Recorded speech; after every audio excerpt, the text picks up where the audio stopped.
Hey guys, Ian here from Mid-America Prep. Thanks for tuning in and watching. Let me start off the video by apologizing for the awesome clickbait title. You know, there is no perfect solution in an imperfect world, and we live in an imperfect world and definitely in an imperfect country. You know, I am a pro-gun individual, a Second Amendment supporter, a firearms enthusiast, and one who carries a firearm on my hip every single day for self-defense. And I can acknowledge that there is a large gun violence issue in our country. But that phrase, gun violence, is thrown around so loosely that so many people fail to see the big picture here. Gun violence is broken up into two words. There's guns and then there's violence.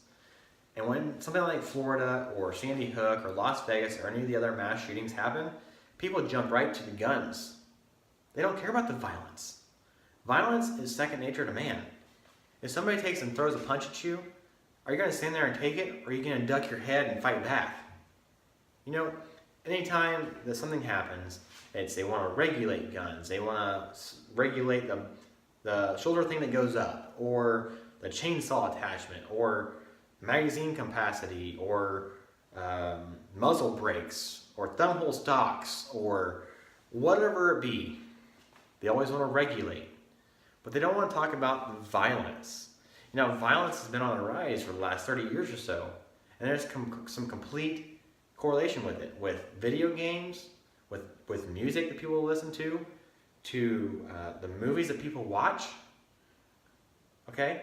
And there's proof, and I don't have the statistics in front of me, I'm not going to put them up on the screen, but they're there, and that's the big issue in our country. It's not guns, it's the fact that what people are being exposed to, they adapt to it and find it to be normal. Now, here's the thing. Mental health in our country is a sour subject to talk about. But mental health is not brought up until an incident with a firearm happens. Mental health needs to be talked about every single day with every single occasion. But until a mass shooting happens, it's not mental health at all. If somebody were to go around and throw a bunch of rocks at people and then find out that person was on some psychiatric meds, it'd be perfectly fine. The meds made him do it. Or if a person took a knife and stabbed multiple people, killed them all dead right there because they severed arteries, it'd be fine because the person was on medication. It's not the knife. But when a gun is used in the incident, it's the gun. Now, I've been a firearm owner for a very large portion of my life. I have a very large selection of firearms. They are in my safe, they are upstairs next to my nightstand, they are underneath my coffee table. They're in my kitchen. I have them put out forever. I have firearms sitting on my table all the time. And not once has one of those firearms up and grown legs and arms and pulled the trigger and shot somebody in the head or the back or wherever. Not once has that happened. It always takes, human interaction to shoot that gun, and not one time has that gun shot somebody on accident or on purpose. So, mental health. I've had a couple of solutions that have been proposed to me for the mental health aspect of this. If we're going to talk about mental health, that's what we need to do.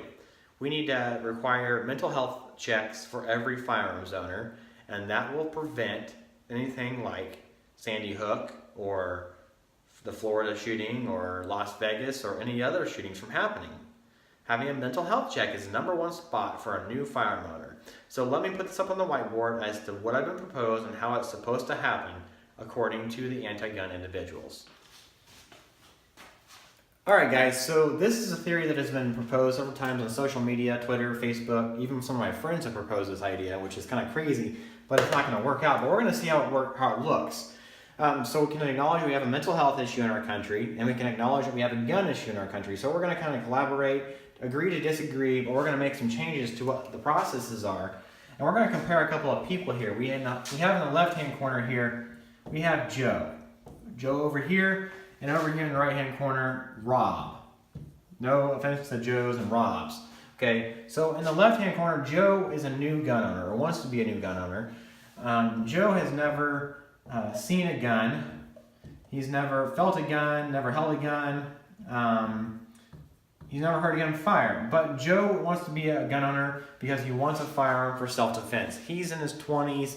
mid-20s, he can do this legally. He can buy a firearm at 21. He's like 25, 26 years old. Now, Rob over here, Rob had a rough lifestyle growing up.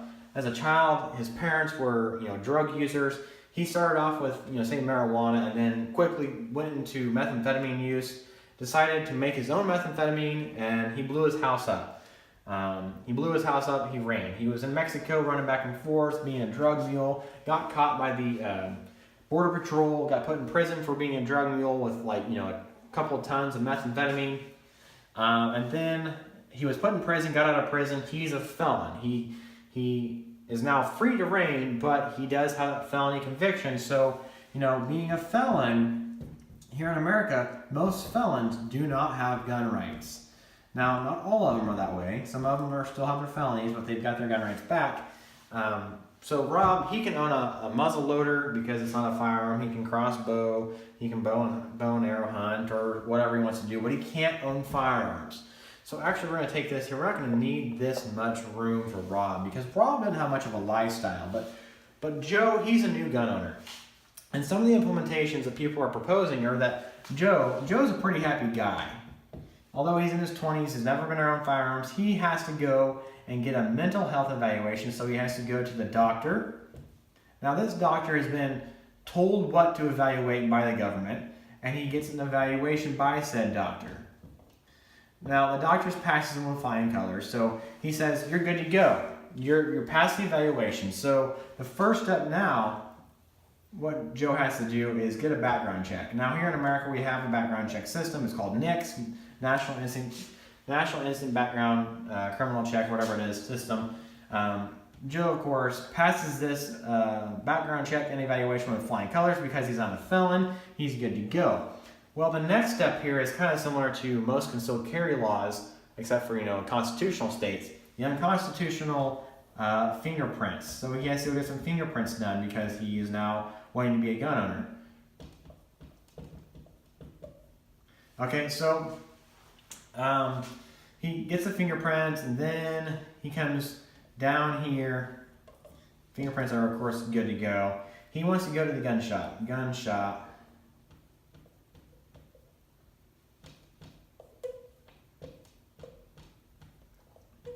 All right, guns. So he looks at several guns. He buys a Glock 19.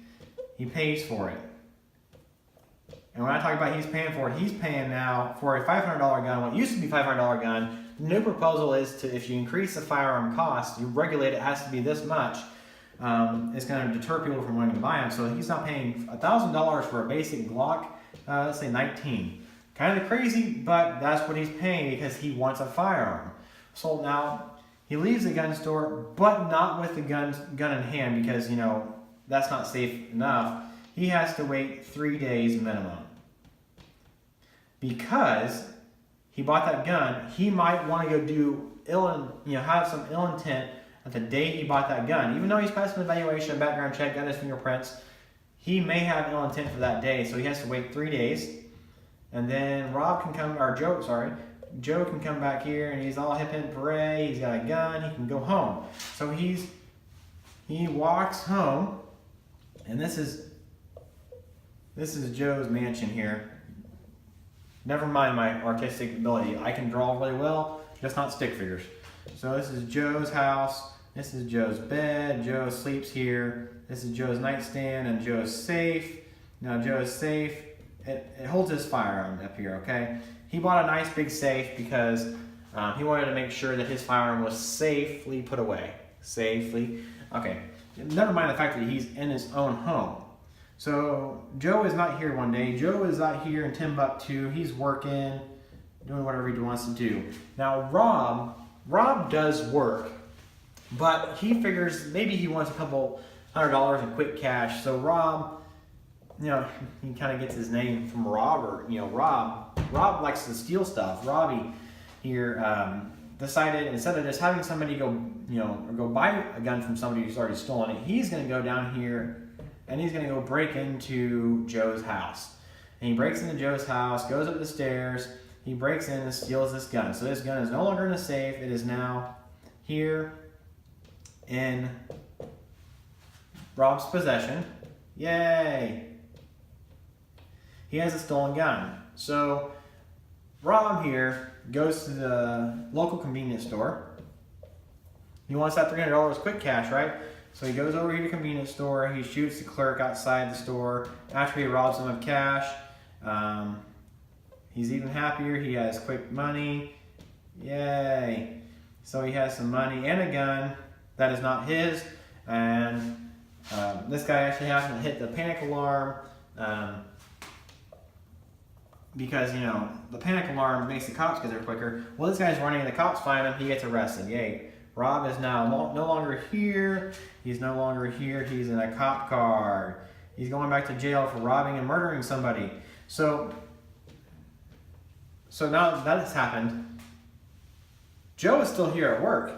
Joe doesn't know anything's happened. But we have the safety net. The fact that Joe here, he went through a doctor's evaluation and he passed it safely. He got a background check from the federal and the state level. So let's just make sure we put that in there, because that's extremely important, because those don't always coincide together. Federal and state background check. He got his fingerprints. He paid double what he should have for his gun. He had to wait 3 days for that firearm to be transferred to his name. And then he brought it to his locked abode, locked it into a safe where he thought it would be safe and good to go. This guy, Rob, who's already a felon, can't own firearms, came into his home and stole that gun. Then, not only did he break into his home, he stole the gun. He walked into a convenience store, robbed the cash, shot the guy in the head. How many more check marks can we check here that would have prevented Rob from doing so? We can't regulate, guys. We cannot regulate things in the name of safety because we think it's a safe measure and it's a safety net. None of this is going to work. Not any of this is going to work if we have this. Thieves will steal. People will kill. If Rob didn't go and break into his home, go into a convenience store and shoot somebody and steal their money, he would have just went and bought the gun from somebody else and still did this. He would have still killed the clerk, stole his money. Whether he would have got taken away or not, I don't know. But this giant system has been proposed. Increase the NICS system. Okay, we can do that. But if we require everybody to get fingerprints and have a 3-day waiting period, this still doesn't stop this fella right here, Rob. This stuff does not stop Rob from doing this. All right, so now we know that the system that was going to be so well imposed, and it was this great, multi-tier system that was going to, make sure that everybody's mentally stable, everybody's got a background check, fingerprints, has a waiting period, 10-round magazine limit. That did not prevent, the old guy over here, Rob, that did not prevent him from going and stealing a firearm or doing any bad things. Evil is going to happen in this world.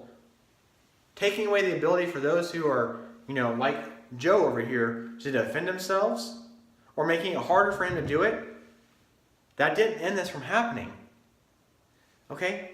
That's how it is. It's not the gun issue. That gun was perfectly, went through all the steps. The guy went through all the steps to get the gun. It was locked in this locked house, in a locked safe. But this person still had an ill intent, and he wanted to steal that gun and do crime with it. So what's the point? Oh, also, I'm not taking suggestions from people who eat Tide Pods.